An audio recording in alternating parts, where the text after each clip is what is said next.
I'm Charlie Nardozzi, and this is the Connecticut Garden Journal. It's apple season, and we've all heard the story of Johnny Appleseed.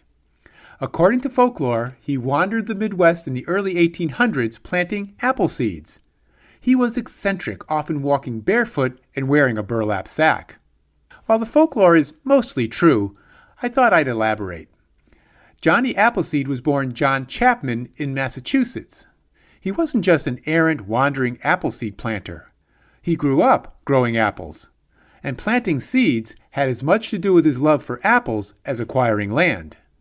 You see, back in the 1800s, frontier law allowed settlers to claim any tract of land that had signs of permanent development. This included apple orchards. So Johnny would wander in unsettled regions, create an apple tree nursery on the land, and sell mature trees to settlers who moved in. He owned more than 1,200 acres of land at his death. The apples he planted weren't for fresh eating, but for making hard cider. That was the drink of choice in the 1800s. Unfortunately, many of those original trees were cut down during Prohibition or died out because the apples were small, gnarly, and not tasty.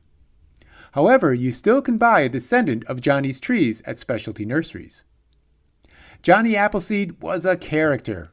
He was a follower of the Swedenborg religion, and as a vegetarian, he never wanted to harm plants or animals. So he never used grafting to make new trees. Since he planted so many seeds, he personally created a huge genetic diversity of apple varieties. Some were forebearers of modern varieties, such as Delicious. Next week on the Connecticut Garden Journal, I'll be talking about rain gardens. Until then, I'll be seeing you in the garden.